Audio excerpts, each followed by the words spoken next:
2403명. 단 2시간 만에 목숨을 잃은 숫자입니다.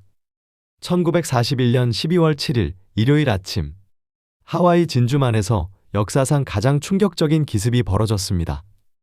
353대의 일본 항공기가 하늘을 뒤덮었습니다. 그 2시간이 끝났을 때 미국은 완전히 달라져 있었습니다. 그리고 세계도 달라졌습니다. 그날 아침 7시 48분, 대체 무슨 일이 있었을까요? 1941년 가을, 태평양에는 전운이 감돌고 있었습니다. 미국은 일본의 중국 침략에 강하게 반발했습니다. 석유 수출을 금지했고 일본의 해외 자산을 동결했습니다. 일본 군부는 선택의 기로에 섰습니다. 물러서거나 아니면 전쟁이거나. 미국 워싱턴에서는 외교 협상이 계속됐습니다. 하지만 진주만에서는 아무도 전쟁이 임박했다고 생각하지 않았습니다. 일요일 아침이었고 항구는 평화로웠습니다. 그것이 비극의 씨앗이었습니다. 일본 연합함대 사령관 야마모토 이소로쿠. 그는 미국에서 직접 공부한 미국을 누구보다 잘 아는 제독이었습니다. 그는 전쟁을 원하지 않았습니다. 하지만 군부의 명령이 내려졌습니다.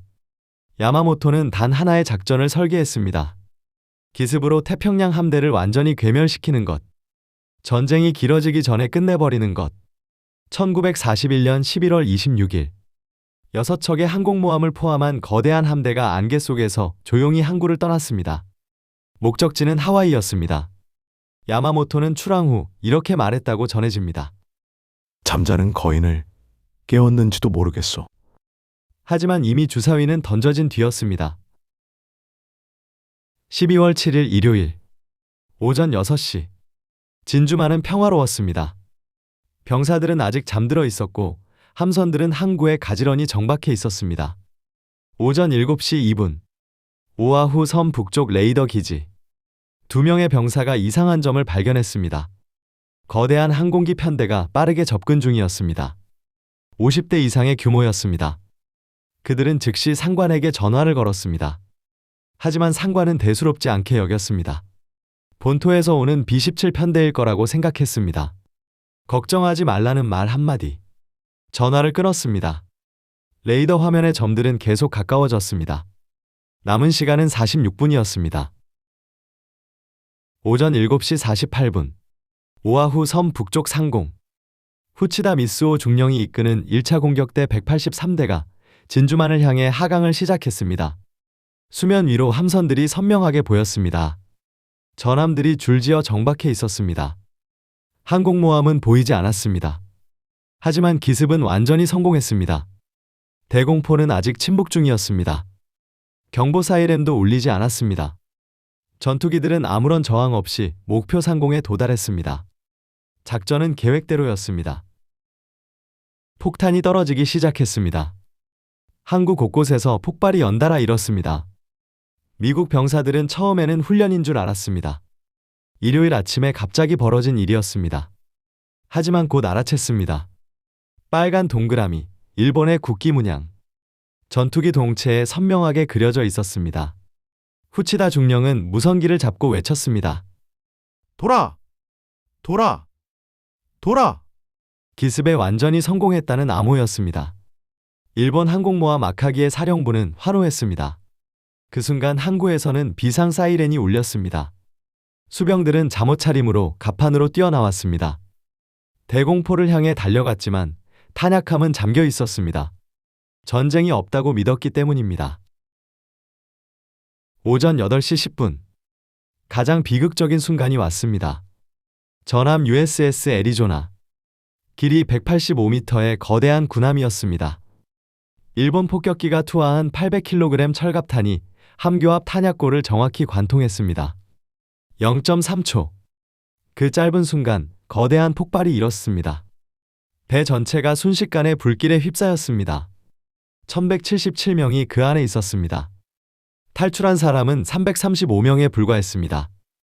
842명이 배와 함께 바닷속으로 가라앉았습니다. 배가 완전히 침몰하는 데는 불과 9분이 걸렸습니다. 전함 7척이 침몰하거나 심각하게 파손됐습니다. 전투기 188대가 지상에서 파괴됐습니다.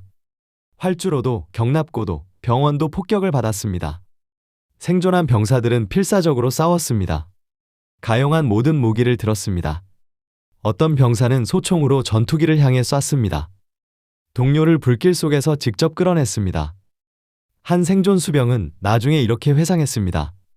배가 뒤집히고 있어. 모두 대피하라. 그 외침이 평생 귓가에서 떠나지 않았다고 했습니다. 오전 9시 55분. 2차 공격 때마저 임무를 마쳤습니다. 진주만은 불과 연기에 뒤덮였습니다. 오후 2시 05분, 워싱턴 DC. 프랭클린 루스벨트 대통령에게 보고가 들어왔습니다. 그는 잠시 말을 잃었습니다. 외교 협상을 하는 도중에 기습을 당한 것이었습니다. 진주만 공격이 시작될 바로 그 시각, 일본 외교관들은 백악관 인근에서 미국 국무부 관리들과 협상 중이었습니다. 대통령은 집무실에 홀로 앉아 있었습니다. 오랜 침묵이 흘렀습니다. 그는 천천히 펜을 들었습니다. 다음 날 의회에서 읽을 연설문을 쓰기 시작했습니다. 12월 8일 월요일, 루스벨트 대통령이 의회에 섰습니다. 미국 전역이 라디오 앞에 모여들었습니다. 6천만 명이 그 연설을 들었습니다. 대통령은 낮고 단호한 목소리로 말했습니다. 어제는 치욕으로 영원히 기억될 날입니다. 의회는 32분 만에 일본에 대한 선전포고를 통과시켰습니다. 반대표는 단 한 표였습니다. 3일 뒤 독일과 이탈리아가 미국에 선전포고했습니다. 미국은 완전히 2차 세계대전에 뛰어들었습니다. 그날 아침 7시 48분이 결정한 것이었습니다. 진주만 공격은 2차 세계대전의 흐름을 완전히 바꿨습니다. 미국이 참전하자 전쟁의 결말이 달라졌습니다. 3년 8개월 뒤 일본은 무조건 항복했습니다.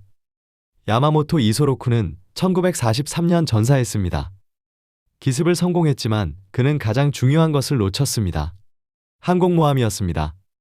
그날 우연히도 진주만의 항공모함 3척은 모두 항구를 떠나 있었습니다. 만약 그 항공모함들이 항구에 있었다면, 만약 레이더 경고가 제대로 전달됐다면 역사는 달라졌을까요? 단 하루, 그 7시 48분이 세계의 운명을 결정했습니다.